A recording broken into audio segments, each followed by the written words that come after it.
Hello, you lovely lot. It's Mark here. Just wanted to talk about the game that finished West Ham 3, Burnley 2 at the London Stadium. I'm personally absolutely buzzing with how yesterday went. I'm recording this the day after, as I got back quite late. I was there in person. I was there at the East Stand, just in H, closer to the Bobby Moore Lower. Look, an absolutely massive win for us. It demonstrated tons and tons of character, which was great to see. We went 1-0 down last week against Newcastle and 1-0 down again against Burnley. And look, normally in this kind of situation, a couple of seasons ago or whatnot, we would have just completely capitulated and that would have been the end of us. But as I say, demonstrated tons and tons of character. It almost woke us up, to be honest with you. I thought that the start was really slow, ploddy, a bit sideways and back as per Potterball, really. It felt a little bit like that. It was a little bit concerning, to be honest. I think we were all getting pretty tired in the stands at that point of that type of football. Look, I haven't done one of these videos for a minute just because I didn't want to talk sort of too negative all the time. The boys at Hammers Chat have got a bit of a tough job really, because rain or shine, they've got to come on here and talk about West Ham, especially when it's really difficult to talk about West Ham. Because you just feel yourself being so beaten down by it. And I know we've all felt like that very recently, and there's some brighter times ahead, hopefully. But look, I also didn't want to just come on here and be a fair weather fan either. I was quite incensed to come on here last week and make a video, but I didn't. So I guess apologies for that in some way, shape or form. But, here this week just to sort of have a chat about this game.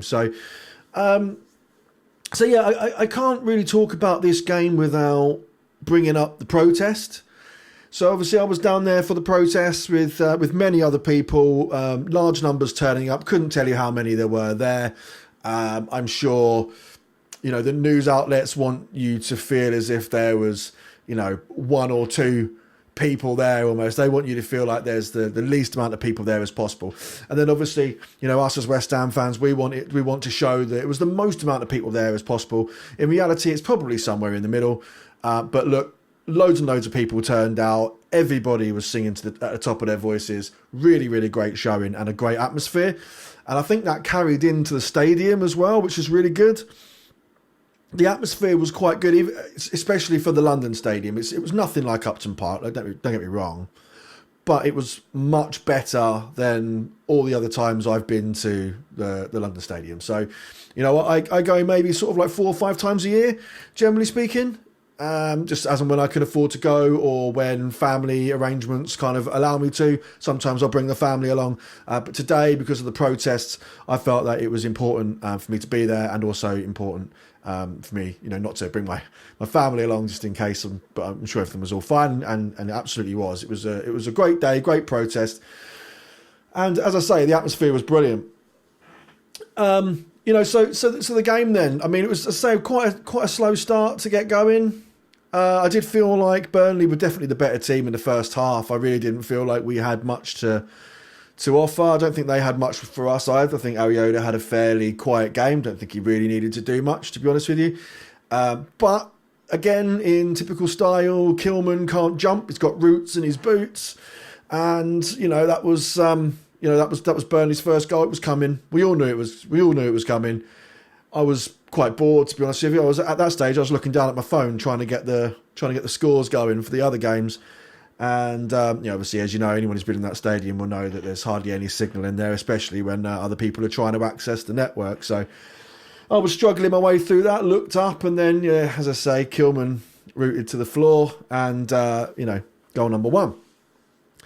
Now, part of that was obviously hoping for myself that, well, last week, 1-0 down, woke us up. Let's hope that this can wake us up again and we can come back at this. 1-0 down this early on, it's not a death sentence, but it really depends on how you play. And to be honest with you, at that time, I wasn't particularly concerned. I felt like we could have got a result, but there was there was a general feeling about the place that, we were playing really slow, and if we carried on playing in the way that we were, then that was going to be a 1-0, perhaps even 2-0 at the death.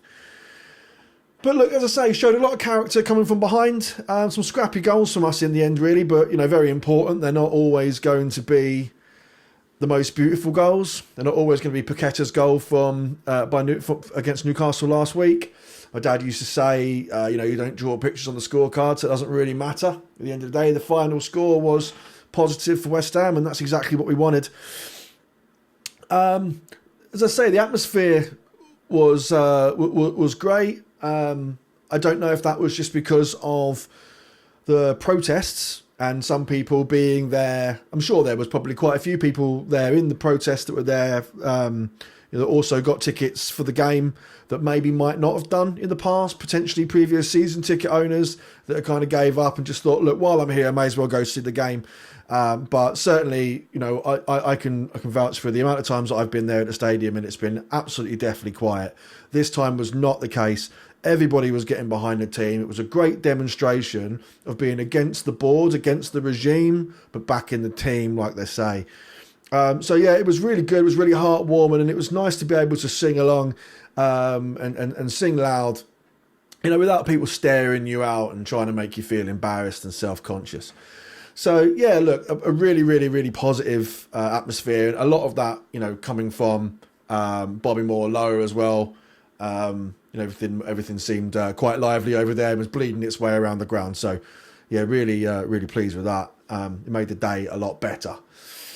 I guess probably one thing I wanted to sort of have a chat about as well is like what really makes an atmosphere, and I think we've struggled with the stadium, haven't we, for the last since we've been there, in terms of being able to generate a good atmosphere. And obviously critics would say that when we're playing well, then everybody gets up and singing, and that a bit of that's true, bit of column A, bit of column B.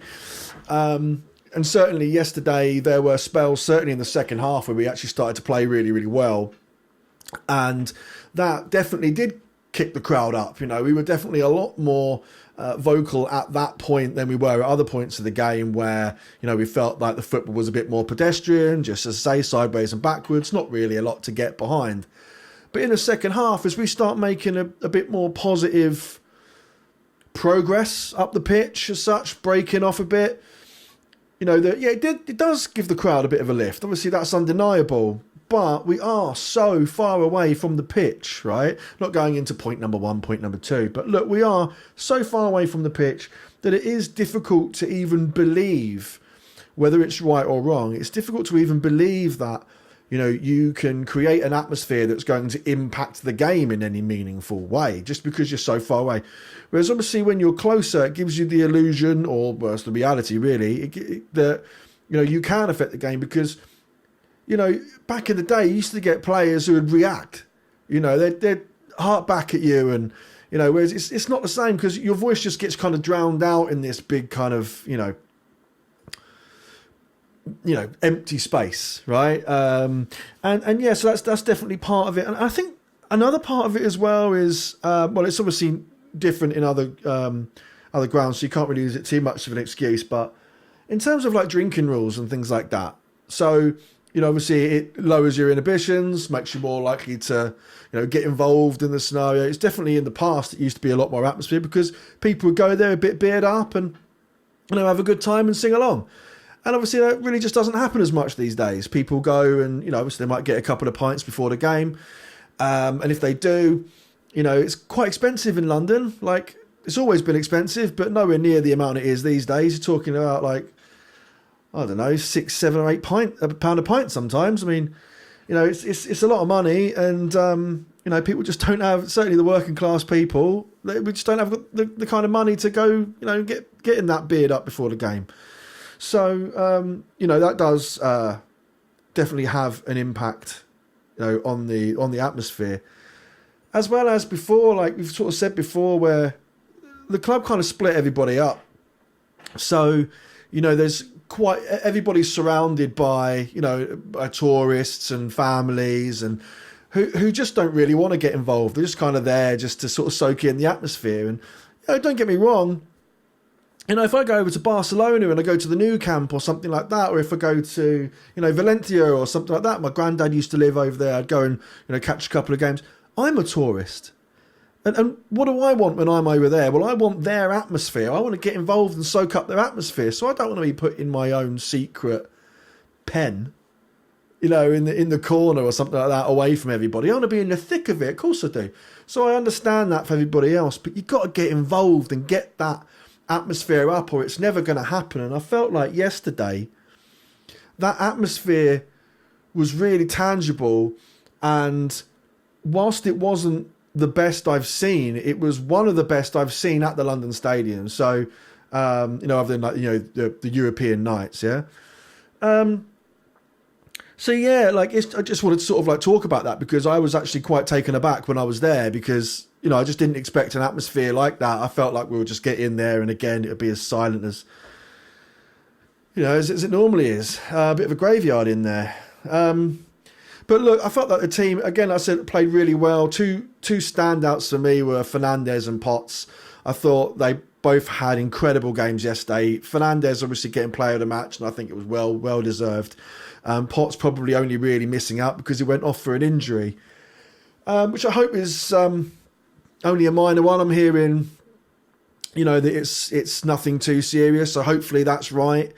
It didn't look too bad at the time. We were obviously a bit concerned because, I think there's a lot of pressure on him, actually, funnily enough. But I think it's just that our hopes are kind of up at the moment, and you kind of need to put them somewhere.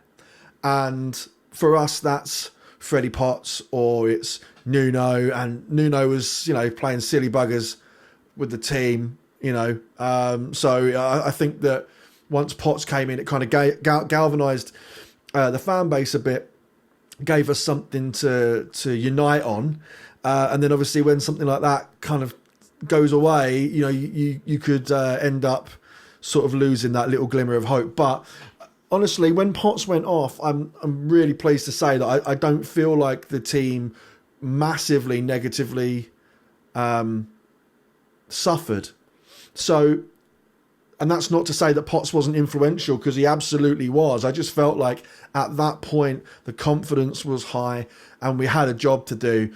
And, I thought, Magassa, once he came on as well, I thought looked all right. He didn't have a lot to do, but what he did I thought was really good. So, so I'm not really concerned on that one, but I obviously hope he starts, gets a bit better.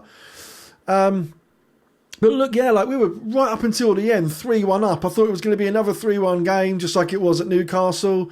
And, it wasn't to be. Areola made a pretty dire mistake, to be honest with you. He really should be catching that from that distance. I didn't see anything that was too troubling from me in my own goalkeeping experience. And, that's not to say I'm a professional. I'm not. He's years better than I would ever have been. But really that shouldn't have troubled him. That was a mistake on his part. And I think the VAR and all that kind of stuff, I think that was just embarrassment from Areola and wishful thinking.